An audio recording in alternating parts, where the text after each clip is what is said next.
Hello and welcome back to Uncut with Lucia. Today we are speaking with Stuart Waldner. Stuart is an activist and his book, Escape the Meatrix, is out now. So Stuart, welcome to Uncut with me, Lucia. Thank you, Lucia. It's a pleasure to be here. Yes, it's my pleasure. So Stuart, you have been living in a plant-based style or lifestyle since 2008. Is that correct? Yes, that's right. Mm-hmm. Wow. So a lot of people think it's the same as veganism. Others think it's just being a vegetarian. So for our listeners, please, Stuart, what does a plant-based lifestyle mean exactly? Well, plant-based lifestyle means that I don't eat any animal-based foods. So I don't eat meat and I don't eat dairy or eggs.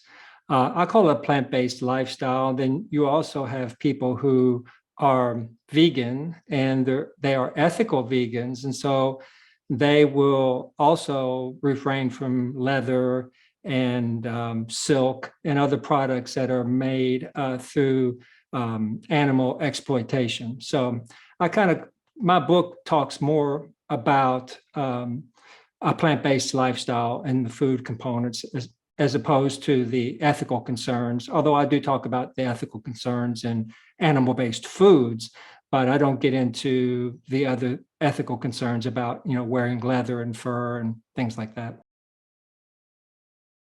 Stuart, what is the healthiest plant-based diet? Well, that's a great question, Lucia. I think the healthiest plant-based lifestyle involves eating whole, unprocessed foods like whole fruits and vegetables, nuts and seeds, whole grains, legumes. I think that offers us all the nutrients that we need to be at our healthiest. In fact, the United States Academy of Nutrition and Dietetics says that plant-based foods contain all the nutrients that we need to be healthy at any stage of life. So I think if we eat whole plant-based foods, our bodies will heal and our bodies will be healthy and strong. Mm-hmm. I'm sure you look terrific. Thank you. I feel terrific. Yes, this is important. And Yes. is it possible, Stuart, for everyone to eat a plant-based diet, or is there any restriction? Well, I think it's possible for everyone to do it. I've heard some people say, "Oh, I need an occasional piece of animal protein or that." But I think people need to have a discussion with their healthcare providers and have them a part of this journey. I mean, you want to do this in the healthiest way possible. And I think that, like I said, eating whole plant-based foods offers you all the nutrients that you need.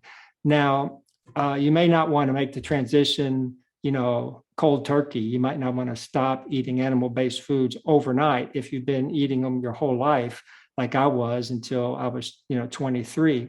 So you can make the transition gradual. It doesn't have to be immediate. Start with meatless Mondays or something like that and just see how you feel. Just any kind of reduction you can make in eating animal-based foods will be better for you, and it will be better for the planet. And of course, it'll be better for the animals too. Mm-hmm. Exactly. And I see that you had to research a lot to write this book. Can you tell us about how was the research process? Well, the research was extensive. I wanted my book to be based on the latest science about our health and nutrition, climate change, the environment, animal welfare, and animal agriculture. So I went down a lot of rabbit holes, I guess, on the internet, studying some of the most recent literature on this. And I found it overwhelmingly convincing that this is the healthiest way for us to be eating. It's healthiest for our bodies. I have a section in my book about eating outside of the matrix for our health. And I go through the top 10 causes of death in the United States. And I show the science behind why eating a healthy plant-based lifestyle offers you protection from all of those ways that so many Americans are dying. The only one in the top 10 that it doesn't offer you protection from, we see it, is accidents. Becoming plant-based doesn't make you less accident prone. I wish it were true, but it's not.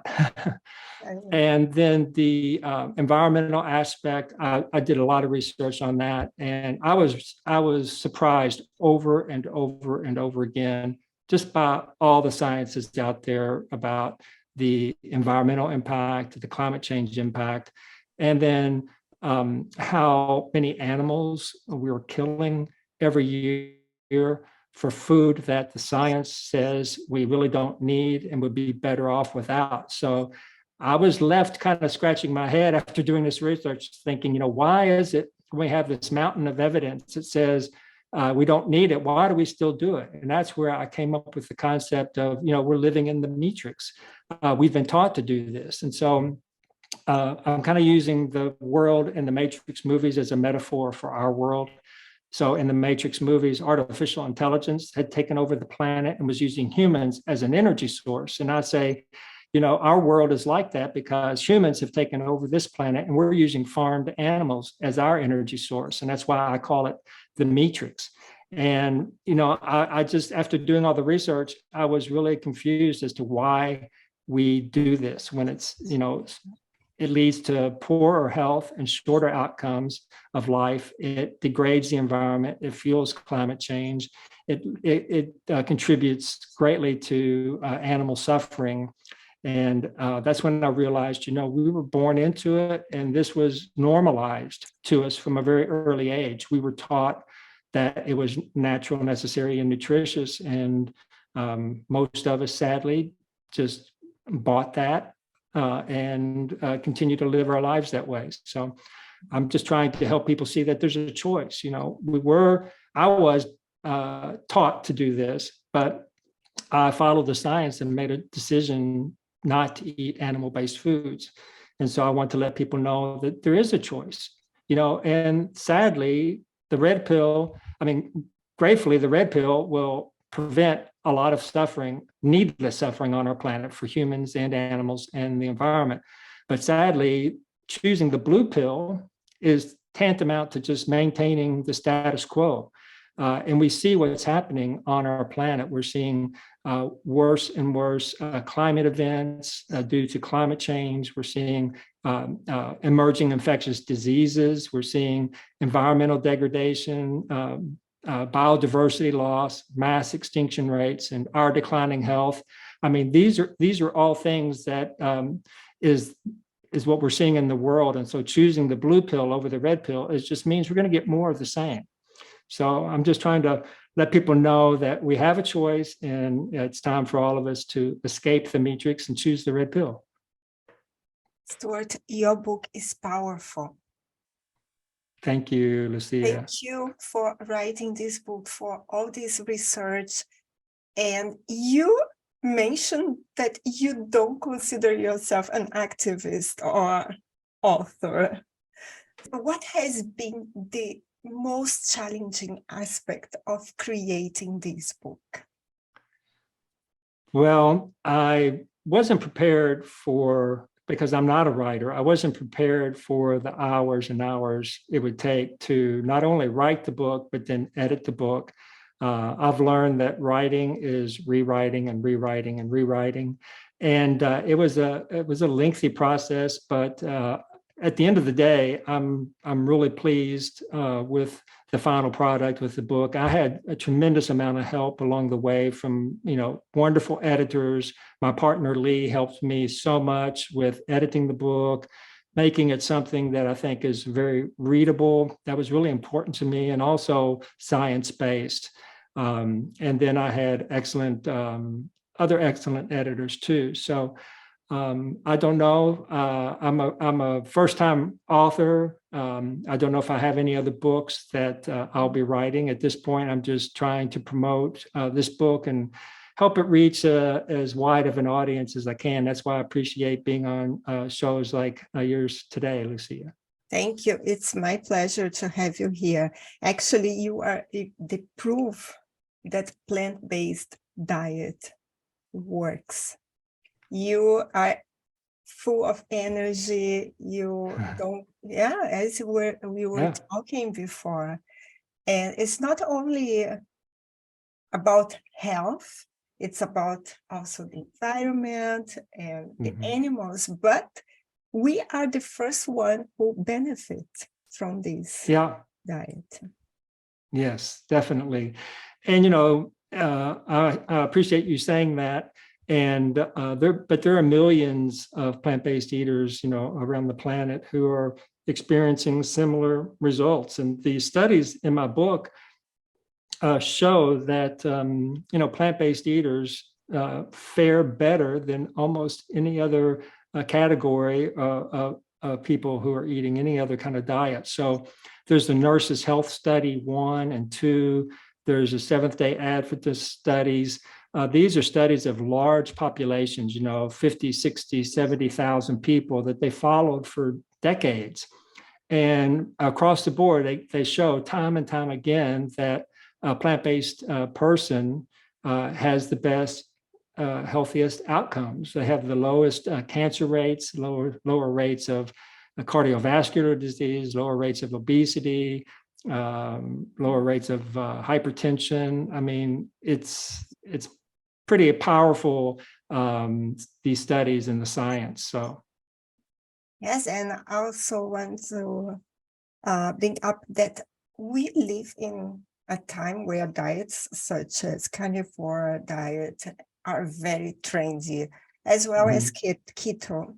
So how do you respond to criticism of living plant-based or criticism to your book in general?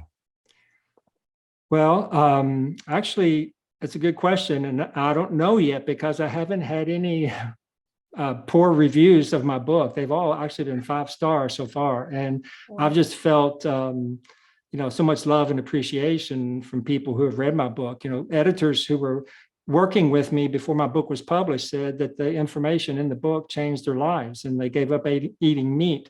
And so I think that time will tell. I haven't received, any really criticism about the book. And, I think that, people may, want to attack me, but they really can't attack the science. And that's why it was so important for me to have everything in my book be fact-checked and to come from really solid science, because people can argue with me about my beliefs about what we should or shouldn't be doing, but it's very hard to argue against the science. And I think the science is really clear. It is. Once more, I want to say thank you. And also, Stuart, can you share your contacts with us? Do you have socials, and where can we find your book, Escape the Meatrix? All right, wonderful. Yes, you can find my book at Amazon. It's Escape the Meatrix, and you can also find it by putting my name in the search at Amazon. And my name's Stuart Waldner, and my website is stuartwaldner.com. And I can also be found on Instagram, Facebook, and LinkedIn. Wonderful. And also, I want to tell to our audience that you are featured on the Relatable Voice magazine, our issue number 4, and you have an article there that is very interesting. So I want to thank you again for being here, accepting our invite. And also I want to say thank you to our listeners and audiences. And let's choose the right pill. Yes? Yes. Thank you, Lucia. Thank you. Appreciate it. Yes, my pleasure. Thank you. I love the cover of your book. Thanks. Me too. I wanted it to be colorful, bright, and I wanted it to be an invitation. So that's why I have the hand offering the reader the red pill, because it's an invitation to a better way, I think, of living on this planet, a way that's healthier for us and the environment, and certainly for the animals. So, yeah, thank you so much.